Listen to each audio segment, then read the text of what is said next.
আজকে আমরা ক্লাস 12-এর আমরা পড়ছিলাম পি ব্লক এলিমেন্ট। তো পি ব্লক এলিমেন্টের আমরা ক্লাস 12-এর গ্রুপ 15টা পড়ছিলাম এতদিন। তো গ্রুপ 15-এর ব্যাখ্যামূলক কোশ্চেন এবং বিভিন্ন যৌগের গঠন সেগুলি কিন্তু সব আলোচনা হয়ে গেছে। আরও কিছু ব্যাখ্যামূলক কোশ্চেন আছে যেগুলি তোমরা অবশ্যই বাড়িতে করবে এবং অসুবিধা হলে কমেন্ট বক্সে লিখবে, দিয়ে জানাবে। এবং গ্রুপ 15-এ মানে রাসায়নিক যে বিক্রিয়াগুলি কী ঘটে সমীকরণ সহ লেখো যে প্রশ্নগুলি, সেগুলি অবশ্যই তোমরা কি করবে, বাড়িতে নোট ডাউন করবে। রাসায়নিক বিক্রিয়াগুলিতে আমরা পরে আসব। ওভারঅল গ্রুপ 15টি আমাদের হয়ে গেছে, বা রাসায়নিক বিক্রিয়ার একটা নোট মতো তোমরা বানাবে, সেইভাবে তোমরা একটু স্টাডি করবে বিক্রিয়াগুলি, কারণ বিক্রিয়াগুলি কিন্তু নিজেদের দায়িত্বে একটুখানি নিজেদেরকে মুখস্থ রাখতে হবে। তো আমরা চলে যাচ্ছি এবার গ্রুপ 18-এ। গ্রুপ 18-এ চলে যাচ্ছে এই কারণে গ্রুপ 16 এবং 17-এ আমরা পরে আসব, কারণ এই গ্রুপ 18টি আমাদের একদিনেই কমপ্লিট হয়ে যাবে, কারণ এই গ্রুপটি ছোট্ট গ্রুপ, মানে বেশি কোশ্চেন নেই। তো এই গ্রুপ 18টি পড়ার পর আমরা চলে যাব ফিজিক্যাল কেমিস্ট্রির একটি গুরুত্বপূর্ণ চ্যাপ্টার কেমিক্যাল কাইনেটিক্সে। তো আজকে আমরা গ্রুপ 18টা পড়ে নিই। তো কি বললাম, গ্রুপ 15-এর তোমরা একটা রাসায়নিক বিক্রিয়ার কী ঘটে সমীকরণের একটা নোট মতো ওটা বানিয়ে নাও একটু নিজেরা।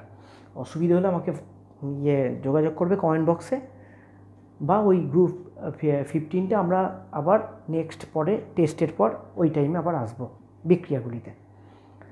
তো আমরা এবার চলে যাচ্ছি গ্রুপ 18-এ।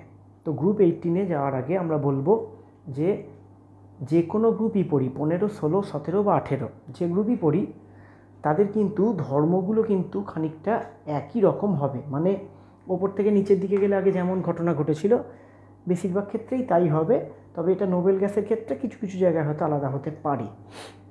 তো প্রথমে খেয়াল করে দেখো যে আমরা ইলেকট্রন বিন্যাসগুলি আগে লিখেছি, গ্রুপ 18-এর মৌলগুলি, এগুলিকে আমরা জানি, এগুলিকে নোবেল গ্যাস বলি বা নিষ্ক্রিয় মৌল। এরকম কোশ্চেন হতে পারে, এদের নাম নিষ্ক্রিয় মৌল হওয়ার কারণ কি? কারণ এদের প্রত্যেকেরই বহিস্থ কক্ষপথে কটা করে ইলেকট্রন আছে? অষ্টক পূর্তি আছে। দেখা যাচ্ছে বহিস্থ কক্ষপথে অষ্টক পূর্তি আছে, নিষ্ক্রিয় মৌল। তো নিষ্ক্রিয় মৌলগুলি কী কী? হিলিয়াম অবশ্যই একটু ব্যতিক্রমী, তবে হিলিয়াম বলে নয়, যে কোনো গ্রুপেরই প্রথম মৌলের সঙ্গে প্রথম মৌলের অন্যান্য মৌলগুলির তুলনায় একটু অ্যাবনর্মালিটি থাকে, মানে বেশ কিছু ধর্মের একটু চেঞ্জ থাকে। তো হিলিয়াম এখানে আমরা জানি এর 1s2 অষ্টক থাকে না, কিন্তু বাদ বাকিগুলো নিয়ন, আর্গন, ক্রিপ্টন, জেনন, রেডন। তো রেডনটা কি? রেডনটা আমাদের ধর্মে বা কোথাও খুব একটা লাগবেই না, রেডনের তেজস্ক্রিয় ধর্ম থাকার জন্য রেডনটা আপাতত আমাদের আলোচনার মধ্যে থাকবে না। তো এই যে 5টি, তো আমরা গ্রুপ 15-এ কীভাবে পড়েছিলাম সেইভাবেই এখানে পড়ব। তো আবারও বলি, ইলেকট্রন বিন্যাসগুলো একটু মনে রাখার চেষ্টা করবে। এটা 10, 18, 36, 54। নিয়নের হচ্ছে 1s2, 2s2, 2p6। আর্গনের যেন 3s2, 3p6, 4s2, 4p6। জেননের 5s2, 5p6। তো ইলেকট্রন বিন্যাসগুলোকে একটু খেয়ালে রাখার পর আমরা চলে যাব এদের ধর্মে। বুঝতেই পারছো এদের খুব একটা বিশেষ বিক্রিয়া বা বিশেষ চ্যাপ্টারটা বড় হওয়ার সম্ভাবনা নেই, কারণ এরা হচ্ছে নিষ্ক্রিয় মৌল, এরা সাধারণত বিক্রিয়া করে না। তো আমরা প্রথমে এই গ্রুপের যে ধর্মটির উপর যাব সেটা হচ্ছে আয়নায়ন এনথালপি, আইপি। আয়নায়ন এনথালপি, আইপি। এই গ্রুপের মৌলগুলির প্রত্যেকটিরই বহিস্থ কক্ষপথে কী আছে? হিলিয়ামের বাদ দিয়ে বলছি, বাকিদের বহিস্থ কক্ষপথে কী আছে? অষ্টক পূর্তি আছে। এবং এদের প্রত্যেকেরই ইলেকট্রন বিন্যাসটি অত্যন্ত কি? ইলেকট্রন বিন্যাস এদের সবাইকারই ইলেকট্রন বিন্যাস অত্যন্ত সুস্থিত প্রকৃতির, বাইরে অষ্টক পূর্তি আছে। আবারও বলি, হিলিয়ামটা বাদ দিয়ে, তাহলে এদের ইলেকট্রন বিন্যাস সুস্থিত প্রকৃতির। তো এবার আইপি পর্যায় সারণীতে নোবেল গ্যাসগুলি কিসে আছে? 18 নম্বর শ্রেণীতে আছে। তার মানে পর্যায় সারণীতে নোবেল গ্যাসগুলি একদম শেষ শ্রেণীতে অবস্থান করছে। তো পর্যায়গত দিক থেকে আমরা যদি দেখি তাহলে এদের এইটা হওয়ারও জন্য বা বাঁ দিক থেকে ডান দিকে যাওয়ার জন্য এদের আইপির মান কি হবে, এদের আইপির মান, নোবেল গ্যাসগুলির আইপির মান কি হবে, আইপি এর মান যদি আমরা সমস্ত মানে এই পর্যায়ের সমস্ত মৌলগুলির মধ্যে দেখি তাহলে আইপি এর মান পর্যায়ের সমস্ত মৌলের থেকে কি হবে,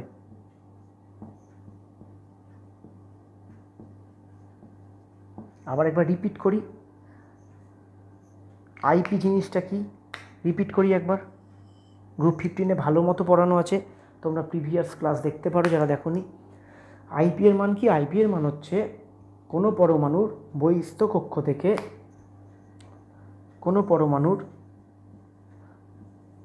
কক্ষ থেকে একটা ইলেকট্রনকে বার করতে যে ন্যূনতম শক্তির প্রয়োজন, বহিস্থ কক্ষ থেকে একটি ইলেকট্রনকে বার করতে যে ন্যূনতম শক্তির প্রয়োজন, তার মানে যে ন্যূনতম শক্তিটা দিলে বেরোবে সেই শক্তিটা হচ্ছে আইপি। যে কোনো পরমাণুর একদম বাইরের কক্ষপথ থেকে একটি ইলেকট্রন বার করতে যে ন্যূনতম শক্তিটা দিতে হচ্ছে সেটাকে আমরা বলছি আইপি বা ফার্স্ট আইপি।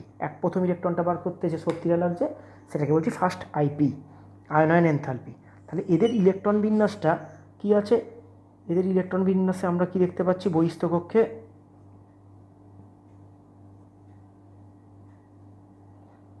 অষ্টক পূর্তি আছে সবাইকার।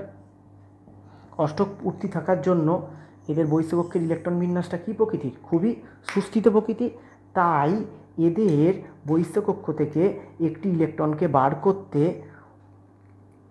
বার করতে অত্যন্ত বেশি পরিমাণ শক্তি লাগবে, বোঝা যাচ্ছে। যেমন যদি ধরি এটা আছে নিয়ন, নিয়নের আগে কি আছে, ফ্লোরিন, বোঝা যাচ্ছে। এই যে নিয়ন 10, তার আগে আছে ফ্লোরিন 9। তো এবার এর সাথে যদি দেখি এর কিন্তু বাইরের কক্ষে 7টা ইলেকট্রন, এর কিন্তু বাইরের কক্ষপথে কটা ইলেকট্রন, 8টা, তাহলে অষ্টক পূর্তি। তাহলে এর বাইরের কক্ষ থেকে একটা ইলেকট্রন বার করতে যত না শক্তি লাগবে এর বাইরের থেকে একটা ইলেকট্রন বার করতে কিন্তু শক্তি অনেক বেশি লাগবে, বোঝা যাচ্ছে। যেমন ধরো আর্গন, আর্গনের আগে কি আছে ক্লোরিন, এরও বাইরের কক্ষে কটা ইলেকট্রন, 7টা, এর বাইরের কক্ষে 8টা। তার মানে আমরা যদি পর্যায়গত দিক দিয়ে এইভাবে যাই, শ্রেণী বাদ দিয়ে বলছি, পর্যায়গত দিক দিয়ে যদি যাই তাহলে এরা হচ্ছে যে কোনো পর্যায়ের সবথেকে সুস্থিত মৌল, বোঝা যাচ্ছে।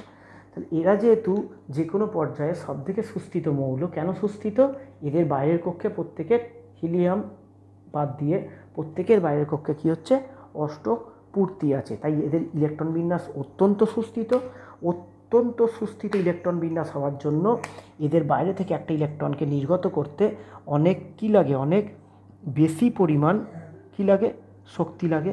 তাই এদের আইপি এর মান পর্যায়ের সমস্ত মৌলের থেকে বেশি হয়। মানে আমি যদি দ্বিতীয় পর্যায়ে বরাবর কনসিডার করি তাহলে এর আইপির মান হচ্ছে হাইয়েস্ট, আমি যদি তৃতীয় পর্যায়ে বরাবর কনসিডার করি তাহলে এর আইপির মান হচ্ছে হাইয়েস্ট। মানে পর্যায়গত দিক থেকে এদের আইপির মান অন্যান্য মৌলগুলির তুলনায় বেশি, বোঝাতে পারলাম।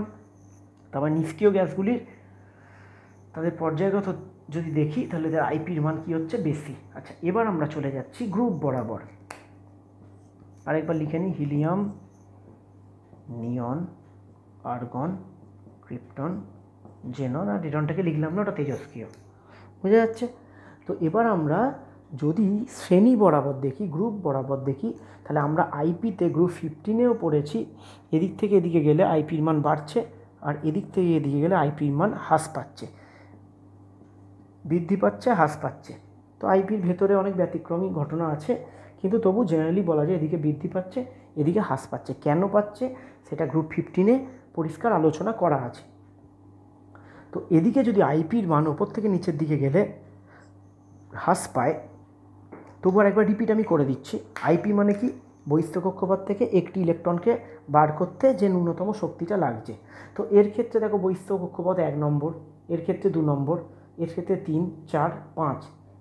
জেননের বহিস্থ কক্ষপথ কত নম্বর কক্ষপথ, বাইরের কক্ষপথটা যদি দেখি 5s2 5p6, এর 1s2, এর হচ্ছে 2s2 2p6, এভাবে বাড়ছে 3s2 4s2, তারপরে এটা। তাহলে জেননের বহিস্থ কক্ষপথটা কত নম্বর কক্ষপথ? জেননের বাইরের কক্ষপথটা, জেননের বাইরের কক্ষপথটা 5 নম্বর কক্ষপথ। তো জেননের বাইরের কক্ষপথটা কী হচ্ছে, নিউক্লিয়াস থেকে 5 নম্বর কক্ষপথটা অনেক দূরে অবস্থান করছে এবং আকারও তুলনামূলক বড়। তাই এক্ষেত্রে একটি ইলেকট্রনকে, বহিস্থ কক্ষের একটি ইলেকট্রনকে এদের তুলনায় কম শক্তি দিয়ে বার করা যাবে। তার মানে শক্তিটা হ্রাস পাচ্ছে, আইপির মান ওপর থেকে নিচের দিকে গেলে হ্রাস পাচ্ছে। তো আইপির মান যদি হ্রাস পায় তাহলে এই গ্রুপের মধ্যে, রেডনটা বাদ দিয়ে বলছি কারণ ওটা তেজস্ক্রিয়, এই গ্রুপের মধ্যে সবথেকে লো আইপি, মানে আইপির মান সবথেকে ফার্স্ট আইপি বলছি, প্রথম আয়নায়ন এনথালপির মান সবথেকে কম কার? সবথেকে কম হচ্ছে কার? জেননের। বোঝা গেল? তো আইপির মান ওপর থেকে নিচের দিকে গেলে কমছে, জেননের আইপির মান সবথেকে কম। এই গ্রুপের মধ্যে জেননের আইপির মান সবথেকে কম। এই পয়েন্টটি অত্যন্ত গুরুত্বপূর্ণ একটি পয়েন্ট, একটু পরে আমাদের কাজে লাগবে। তাহলে এই গেল প্রথম একটা ধর্ম বললাম, আইপি। আচ্ছা, এবার আমরা চলে যাব আরেকটি ধর্মে, সেটা হচ্ছে ইলেকট্রন গ্রহণ এনথালপি। এটা একটু তাৎপর্যপূর্ণ এই গ্রুপে, ইলেকট্রন গ্রহণ এনথালপি পর্যায় সারণীতে ছিল। তো ইলেকট্রন গ্রহণ এনথালপি কিছুটা সিমিলারিটি হচ্ছে এই টার্মটার সঙ্গে কার? ইলেকট্রন আসক্তি। তার মানে আমরা দেখতে পাচ্ছি এই গ্রুপের মৌলগুলির কি হবে, এই গ্রুপের মৌলগুলির ইলেকট্রন, আগেরটা যেমন ইলেকট্রন আইপির ক্ষেত্রে বার করতে চাইছিলাম, এর ক্ষেত্রে দেখা যাবে ইলেকট্রন গ্রহণের প্রবণতা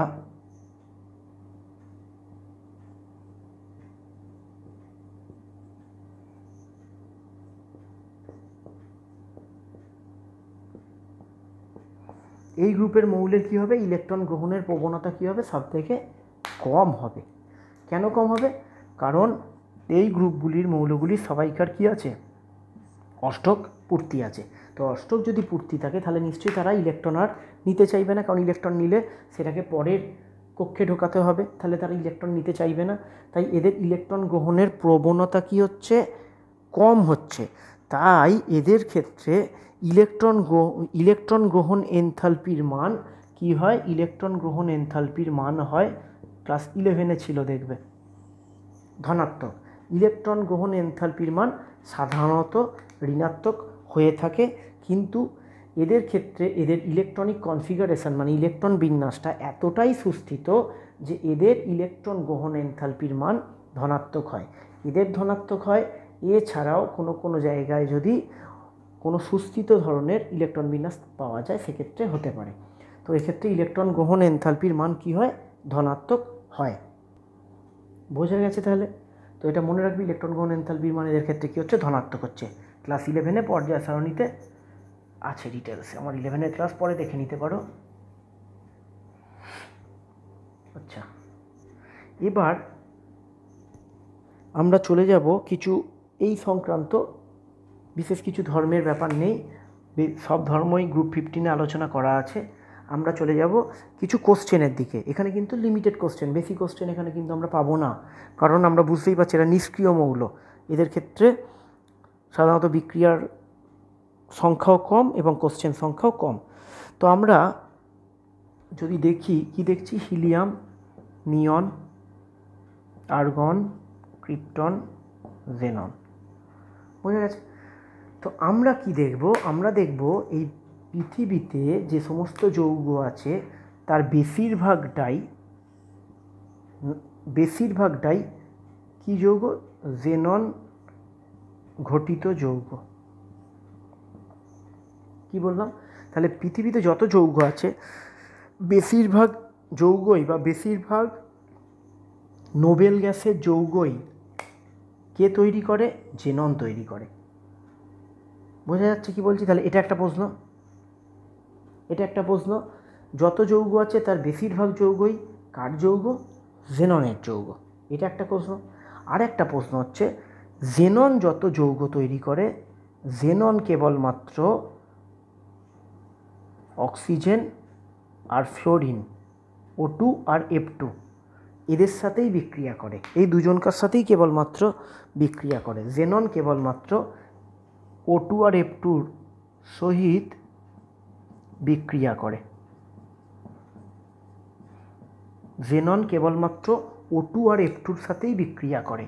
তাহলে এই দুটি হচ্ছে খুব ইম্পর্টেন্ট প্রশ্ন, যে দুটিকে আমরা প্রথমে আলোচনা করব। তাহলে কি কোশ্চেন বললাম, নোবেল গ্যাসের বেশিরভাগ যৌগই জেনন ঘটিত যৌগ, এটা একটা কোশ্চেন। আরেকটা কোশ্চেন হচ্ছে জেননের যত যৌগ আছে সমস্ত যৌগই আমরা দেখব জেনন O2 আর F2 সাথে বিক্রিয়া করেই যৌগ করছে, আর কারোর সাথে বিক্রিয়া করে যৌগ তৈরি করছে না। ঠিক আছে, তো এবার আমাদের প্রথম প্রশ্ন যদি ডিসকাস করি, তাহলে আমরা দেখব যে এরা তো বেশি যৌগ তৈরি করছে না। কে করছে? জেনন করছে। কেন জেনন করছে? জেননই কেন বেশি যৌগ তৈরি করছে, অন্যেরা করছে না কেন? অন্যদের সঙ্গে জেননের তফাৎটা কী? তার মানে এদের এই হ্যালোজেনগুলির মধ্যে দেখা যাচ্ছে যে জেননের রিঅ্যাক্টিভিটিটাই বেশি, জেননই অন্যদের সঙ্গে বিক্রিয়া করে যৌগ তৈরি করছে, অন্যেরা করছে না। কেন করছে না? তার কারণটা হচ্ছে, 1 নম্বর কারণ হচ্ছে এই গ্রুপের মৌলগুলির মধ্যে জেননের কি হচ্ছে,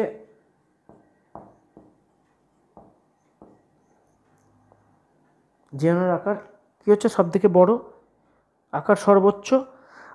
আর সেকেন্ড পয়েন্ট হচ্ছে জেননের আইপি এর মান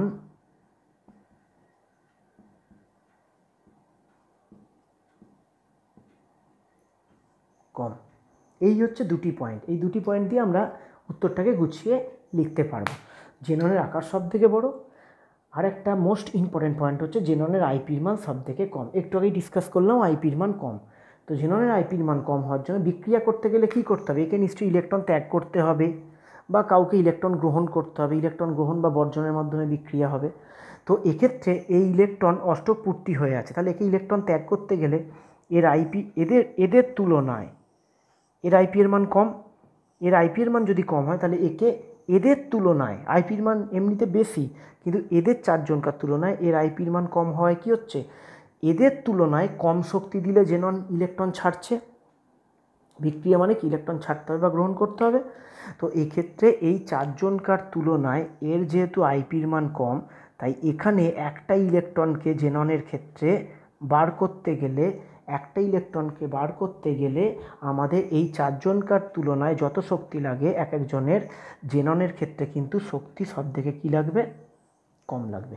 কারণ জেননের আইপি এর মান বেশি, তাই জেননে বাকি চারটে হ্যালোজেনের বাকি চারটি নোবেল গ্যাসের তুলনায় জেননে তুলনামূলক কম শক্তি দিয়ে আমরা ইলেকট্রন বার করতে পারবো। তাই কি পয়েন্ট হচ্ছে জেননের আইপি এর মান সব থেকে কম, জেননের আকার সব থেকে বড়।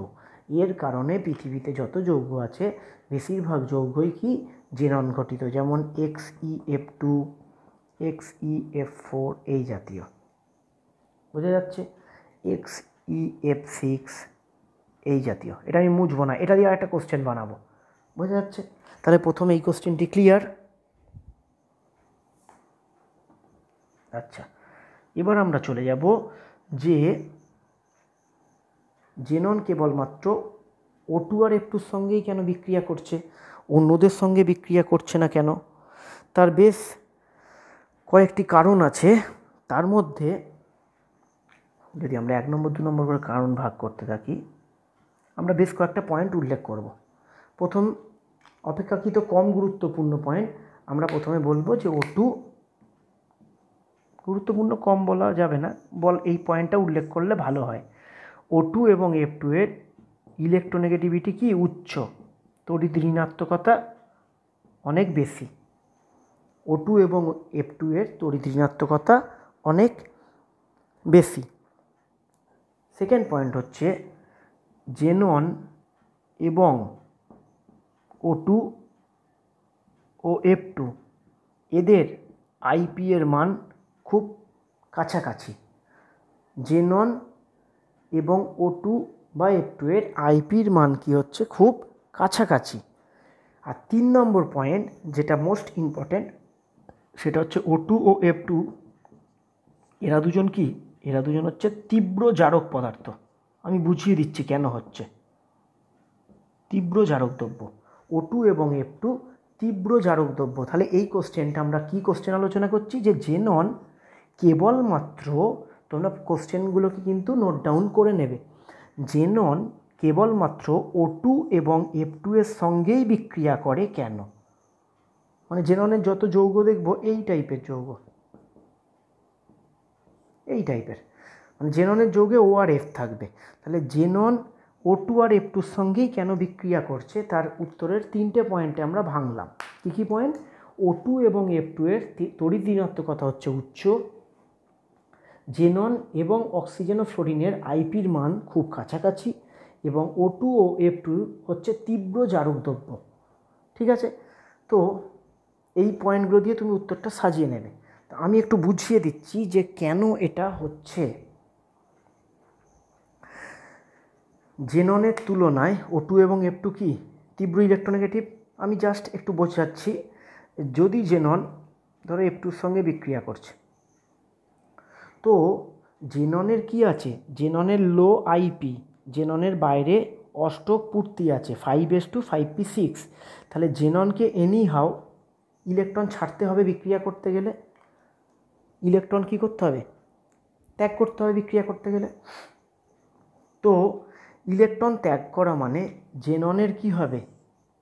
জেননের কি ঘটবে? ইলেকট্রন ত্যাগ মানে জেননের নিজের কি হবে? জারণ হবে। এই যে জেননকে মানে জেননের জারণ হবে মানে জেননকে কেউ জারিত করবে, জেননকে কেউ জারিত করবে। তো জেননকে জারিত করার ক্ষমতা তাদেরই থাকবে যারা তীব্র জারকদ্রব্য। সেই ক্ষেত্রে দেখা যায় এরাই এই পরীক্ষাটায় পাস করতে পারে, বাকিরা কেউ আর জেননকে জারিত করতে পারে না। বোঝা গেছে? আচ্ছা, এইটাকেই, এই বিক্রিয়ার অনেক কন্ডিশান আছে, আমি জাস্ট বিক্রিয়াটিকে লিখলাম, আমি কোনো কন্ডিশানগুলি লিখলাম না, বিক্রিয়াটিকে লিখলাম। এই বিক্রিয়ার অনেক কন্ডিশান আছে। তো এই বিক্রিয়াটিকে যদি লিখি তাহলে এখানে আমরা যদি দেখতে পাই এর জারণ সংখ্যা 0, জারণ সংখ্যা 0, বোঝাচ্ছি জাস্ট, কিন্তু উত্তরের পয়েন্ট ওইটা। কেন এই পয়েন্টগুলো হচ্ছে আমি বুঝিয়ে দিচ্ছি। 0 0, তাহলে এখানে এফের জারণ সংখ্যা আমরা যদি ধরি -1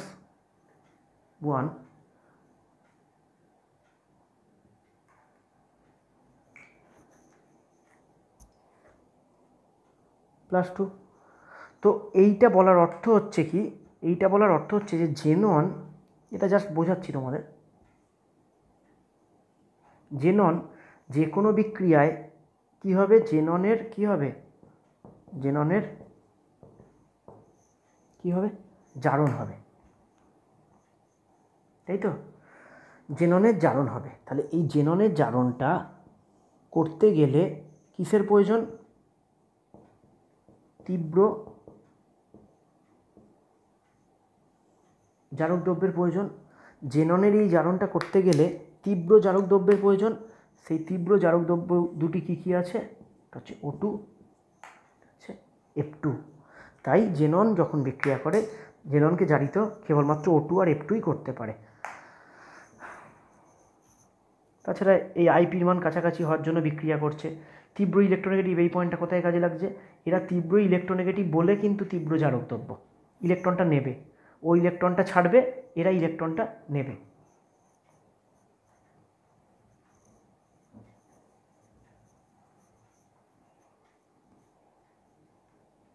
বোঝা গেছে? আচ্ছা, এরপরে আমরা এখানে লেখা আছে জেননের কয়েকটি যৌগ কিন্তু এখানে লেখা আছে, XeF2, XeF4, XeF6, এই যৌগগুলি লেখা আছে। তো এই যৌগগুলি থেকে আমি দুটো কোশ্চেন তৈরি করব। কী কী কোশ্চেন?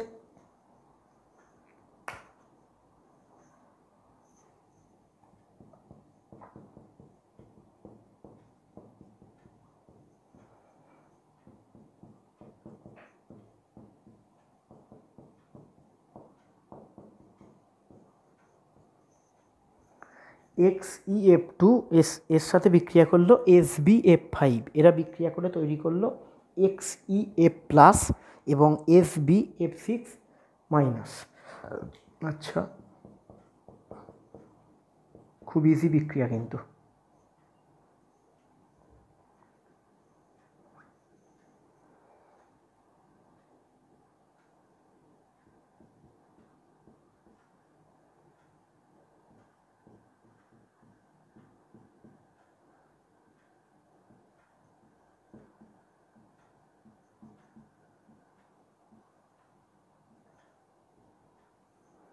আচ্ছা, এই বিক্রিয়াটা কী হলো, XeF4 এ বিক্রিয়া করলো SbF5 এর সঙ্গে, দিয়ে তৈরি করলো XeF3 প্লাস এবং তৈরি করলো SbF6 মাইনাস।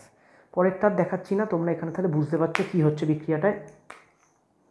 এ কী করছে, এ একটা এফ ত্যাগ করছে, সেই এফটাকে এ গ্রহণ করছে। দেখো XeF2 ছিল, তাহলে এখান থেকে হয়ে গেল XeF, মানে একটা এফ ছাড়লো, একটা এফ মাইনাস ছাড়লো বলে এটা প্লাস হলো, আর সেই এফ মাইনাসটাকে SbF5 নিয়ে তৈরি করে দিল SbF6। এটা তো সিমিলার বিক্রিয়া।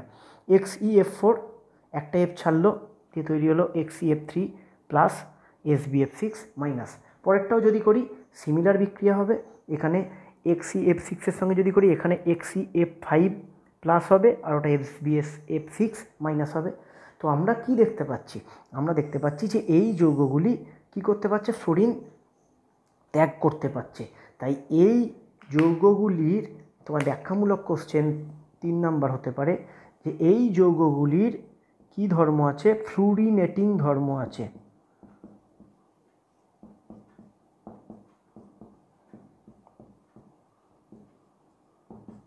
ব্যাখ্যামূলক কোশ্চেন যে এই যৌগগুলির ফ্লুরিনেটিং ধর্ম দেখা যায়, ব্যাখ্যা করো। বোঝা গেল? তো এই বিক্রিয়াগুলি দিয়ে তোমরা বলে দেবে এইভাবে গুছিয়ে, অবশ্যই কোশ্চেন আনসারগুলো করে নেবে। এটা দিয়ে বলেছি আর একটা কোশ্চেন হবে, মানে একটা কোশ্চেন থেকেই আমরা আর একটা কোশ্চেন তৈরি করে নিতে পারছি। এখানে কি কোশ্চেন হতে পারে, এখান থেকে একটা কোশ্চেন হতে পারে যে এই যৌগগুলোর কেন অস্তিত্ব নেই।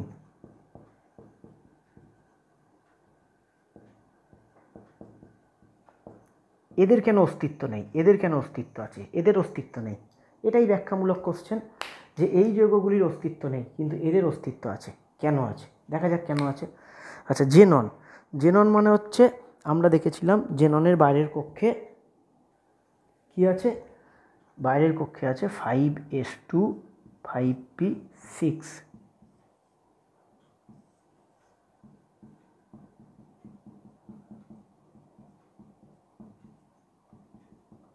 ঠিক আছে, এই হচ্ছে জেননের বাইরের কক্ষের ইলেকট্রন বিন্যাস।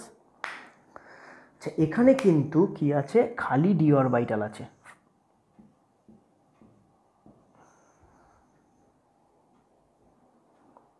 ঠিক আছে, 5s আছে 5p আছে, মানে 5d খালি আছে। আচ্ছা, তো এখানে কি হতে পারে, প্রথমে যখন বিক্রিয়া করছে তখন ফার্স্ট উত্তেজিত অবস্থায় এখান থেকে একটা ইলেকট্রন, যে দুটো ছিল সেই একটা ইলেকট্রন এখানে শিফট করে চলে গেল। বোঝা যাচ্ছে কি হলো, প্রথম উত্তেজিত অবস্থায় যখন আমি এনার্জি দিলাম, যখন বিক্রিয়াটা করছে তখন এখান থেকে একটা যুগ্ম ইলেকট্রন যুগ্ম ভেঙে গিয়ে দুটো অযুগ্ম ইলেকট্রন হয়ে গেল। এটাই কি দেখতে পাচ্ছি আমরা, অযুগ্ম ইলেকট্রন কটা আছে, দুটো আছে। যখন দুটো অযুগ্ম ইলেকট্রন আছে তখন সেই দুটি অযুগ্ম ইলেকট্রন দুটো ফ্লোরিনের সঙ্গে বিক্রিয়া করে তৈরি করছে এইটা। ক্লিয়ার? আচ্ছা, এরপরে আবার যখন এক্সাইটেড করলাম তখন এখান থেকে একটা ইলেকট্রন চলে গেল এখানে। কটা অযুগ্ম ইলেকট্রন হলো, একটা দুটো তিনটে চারটে, চারটে হলো, তৈরি করছে এইটা। তাহলে তোমরা খেয়াল করে দেখো তিনটে অযুগ্ম ইলেকট্রন কি এখানে আসা সম্ভব, মানে এখানে সব সময় দেখো অযুগ্ম ইলেকট্রন আসবে, একটা জোড়া ভাঙলে দুটো, দুটো ভাঙলে চারটে, তিনটে ভাঙলে ছটা, মানে যখন এইটা ভাঙলো কি হলো, ছটা হলো। তার মানে দেখা যাচ্ছে জেননের ইলেকট্রন বিন্যাস থেকে 5d খালি থাকার জন্য দেখা যাচ্ছে যে জেননের জারণ সংখ্যা কি হতে পারে, এইগুলো হতে পারে। জেননের জারণ সংখ্যা এইগুলো হতে পারে না। কেন হতে পারে না, বিজোড় আসছে না, দেখিয়ে দিলাম। বোঝা গেছে?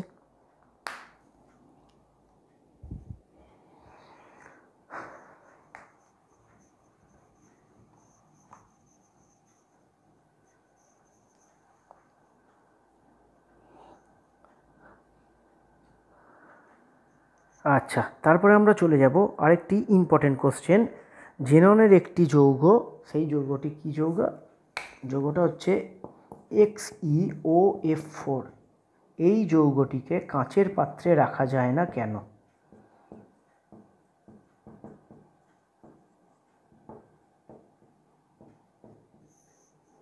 এই যৌগটিকে কাঁচের পাত্রে রাখা যায় না কেন?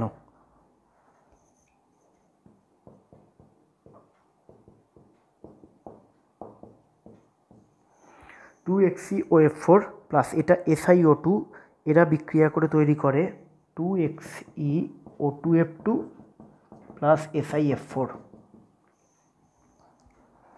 ঠিক আছে, এবার 2XeO2F2 ওই যৌগটা আবার বিক্রিয়া করছে কার সাথে? SiO2-র সঙ্গে বিক্রিয়া করছে। SiO2-র সঙ্গে বিক্রিয়া করে তৈরি করছে 2XeO3 প্লাস SiF4। তো বিক্রিয়াটা আমরা লিখে ফেললাম, কিন্তু কারণ ব্যাখ্যা এখনো বলিনি। তো কারণ ব্যাখ্যাটা কি? কাঁচের মুখ্য উপাদান হচ্ছে কি? SiO2। কাঁচের মুখ্য উপাদান হচ্ছে SiO2, আর XeOF4 কাঁচের পাত্রে রাখলে সে কি করে? কাঁচের এই মুখ্য উপাদানের সঙ্গে বিক্রিয়া করে এইগুলো তৈরি করছে। তো বিক্রিয়া করছে বলে XeOF4 আর SiO2 বিক্রিয়া করছে বলে কাঁচের পাত্রটা ধীরে ধীরে কি হবে? ধীরে ধীরে ক্ষয়প্রাপ্ত হবে, ক্ষয়প্রাপ্ত হবে। তাই কাঁচের পাত্রে XeOF4কে রাখা যাবে না। সে কী করবে? কাঁচের পাত্রটাকে ক্ষইয়ে দেবে। এটা লেখার পর বিক্রিয়াগুলি আমরা অবশ্যই দিয়ে দেবো। আচ্ছা, এছাড়া একটি কোশ্চেন খুব ইম্পর্ট্যান্ট, শর্ট কোশ্চেন আকারে তোমরা পেতে পারো, যে আমরা এতক্ষণ ধরে কিন্তু সব জেননের যৌগ বলে কোশ্চেনগুলি সব করলাম। মোটামুটি সব কোশ্চেনই আলোচনা হয়ে গেছে। এর বাইরেও যদি কিছু কোশ্চেন পাও, অবশ্যই কারণ ব্যাখ্যার কোশ্চেন নিজেরা রেডি করবে। কারণ ব্যাখ্যা কোশ্চেনে নিজেরা এর বাইরে কিছু পেলে অবশ্যই রেডি করবে, কিন্তু মূলত বেশি 90% আলোচনা হয়ে গেছে, এই রিলেটেডই কোশ্চেন তোমরা পাবে। তো এছাড়া একটা কোশ্চেন হতে পারে যে সবই তো বলছি জেননের যৌগ, কিন্তু ক্রিপ্টন একটি যৌগ তৈরি করে, সেটা কি যৌগ? KrF2। তো এর প্রস্তুতিটা একটু দেখে নেবে বইতে, কীভাবে প্রস্তুত করা হচ্ছে, কীভাবে প্রস্তুত হচ্ছে, একটু কন্ডিশন সব দেখে নেবে। ঠিক আছে, তো কিন্তু এটা শর্ট কোশ্চেন দিতে পারে যে ক্রিপ্টনের একমাত্র যৌগটি কী বা একমাত্র হ্যালাইডটি কী? তো উত্তর হচ্ছে KrF2। বোঝা গেছে? আচ্ছা, তো এবার আমরা কারণ ব্যাখ্যার কোশ্চেন কভার। আচ্ছা, বিক্রিয়ার কোশ্চেন একটু আলোচনা করে দিই। এখানে বেশি বিক্রিয়া নেই, তোমরা অবশ্যই বিক্রিয়াটাকে নোট ডাউন করে নেবে। কি বিক্রিয়া?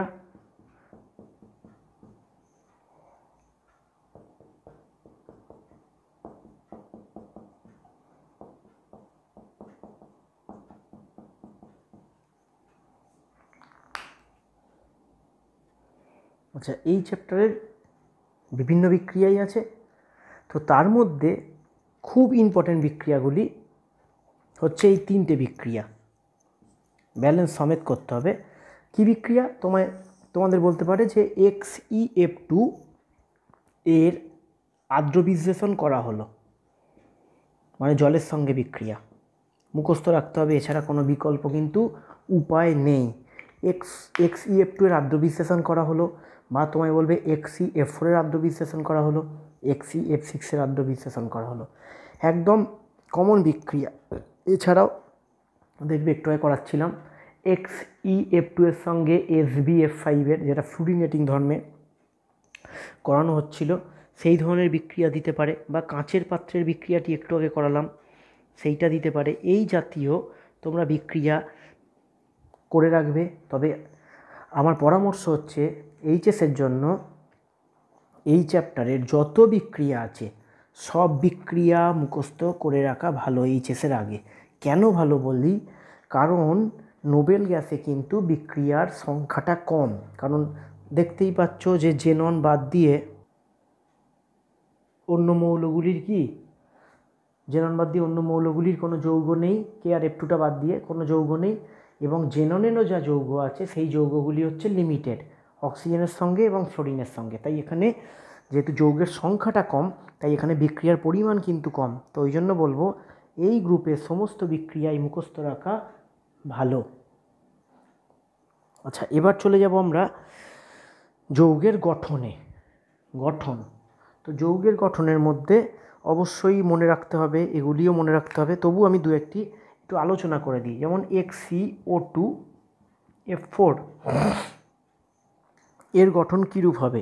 XeO2F4। তো এর গঠন কীরূপ হবে?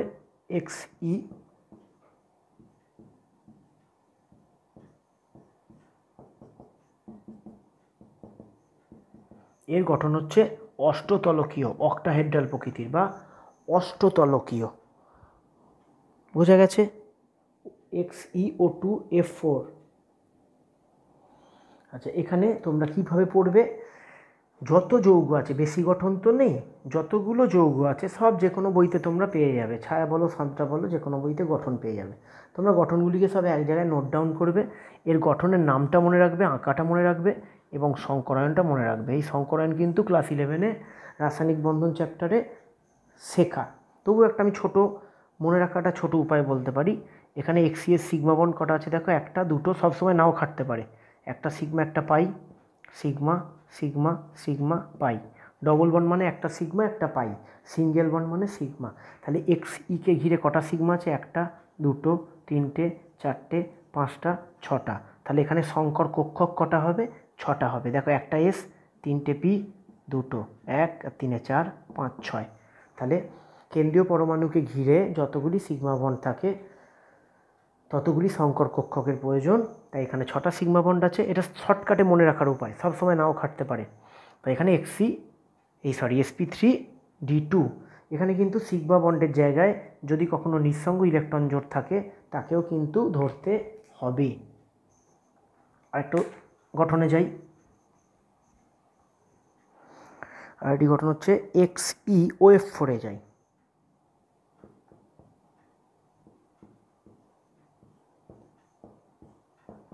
গঠনের নাম মুখস্থ রাখবে, নইলে বিপদে পড়ে যাবে পরীক্ষায়। এটা হচ্ছে বর্গ পিরামিডীয়। বর্গ পিরামিডীয়। এখানেও কিন্তু সংকরায়ন sp3d2, বর্গ পিরামিডীয়। পিরামিডীয়, ঠিক আছে? বর্গ পিরামিডীয় কী করে হচ্ছে দেখো, এখানে XE এর বাইরের কক্ষে কটা ইলেকট্রন আছে? 8টা। এখানে একটা বন্ড করেছে, এই বন্ডে XE এর একটা ইলেকট্রন আছে আর F এর একটা ইলেকট্রন আছে, দুজনকার দুটো।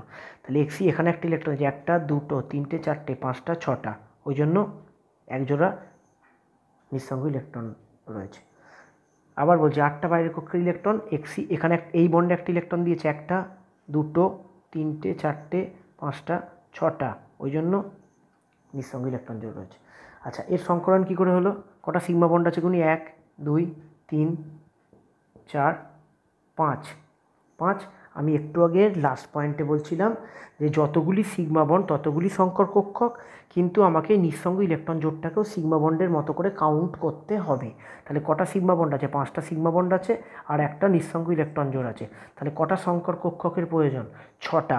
তাহলে একটা S, 3টে P, 2টো D। এদের কিন্তু রাসায়নিক বন্ধন অধ্যায়ে যখন আমরা 11-এ পড়াবো সেই ক্লাস ফলো করতে পারো। রাসায়নিক বন্ধন অধ্যায়ে কিন্তু কীভাবে সংকরণ বার করতে হয় সেটি ডিটেলস আছে। যারা সেকুনি 11-এ তাদের জন্য আমি শর্টকাটে এই মেথডটি বললাম, যে যতগুলো সিগমা বন্ড আছে, একটা সিঙ্গেল বন্ডকে সিগমা বলে, ডবল বন্ডে একটা সিগমা বন্ড থাকে একটা পাই বন্ড থাকে। তাহলে একে ঘিরে কটা সিগমা আছে? একটা দুটো তিনটে চারটে পাঁচটা, এবং নিঃসঙ্গ ইলেকট্রন জোটটিকে ধরতে হয়। তাই 5টা আর 1-এ 6টা, তাই sp3d2। আচ্ছা, এরপরে চলে যাচ্ছি, যে কোনো বইতে দেখবে এরকম অনেক যৌগের লিস্ট কিন্তু করা আছে। এরপরে আমরা চলে যাই XeO2F2। XeO2F2, ঠিক আছে? তো এর গঠন কি প্রকৃতির হবে? এর গঠনটি একটু মনে রাখতে হবে, নইলে উপায় নেই।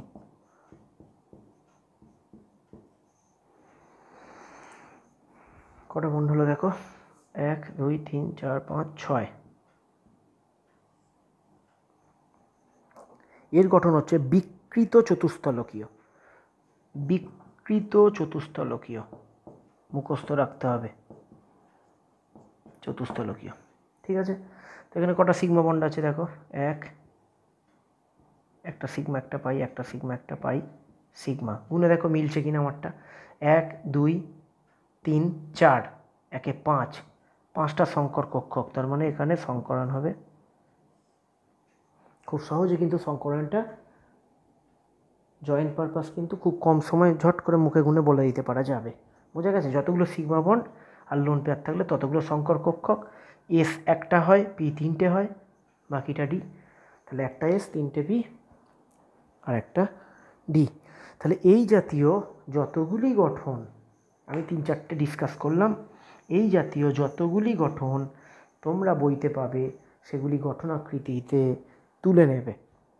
তাহলে বিক্রিয়াগুলো তুলে নিচ্ছ আর গঠন করিয়ে দিলাম এইভাবে আর 3-4টে গঠন হয়তো পাবে, সেগুলি করে নেবে। তাহলে আমাদের 18 নম্বর গ্রুপটি কিন্তু কমপ্লিট। যদি কারুর মনে হয় যে 18 নম্বর গ্রুপে কোনো ব্যাখ্যামূলক কোশ্চেন বা কোনো ডাউট আছে, তোমরা কমেন্টে এসে লিখতে পারো, আমি চেষ্টা করব করিয়ে দেওয়ার। যদি ভিডিওটি ভালো লাগে অবশ্যই লাইক কমেন্ট দেবে ও চ্যানেলটি সাবস্ক্রাইব করবে এরকম ভিডিও আরও সংখ্যক পাওয়ার জন্য। তো ক্লাস 12-এর গোটাটাই মোটামুটি কভার করার চেষ্টা করব। গোটাটা পাওয়ার জন্য সাবস্ক্রাইব করতে থাকবে আর ভিডিওটি ভালো লাগলে লাইক কমেন্ট দেবে। আজকের ক্লাস এত অবধি থাক।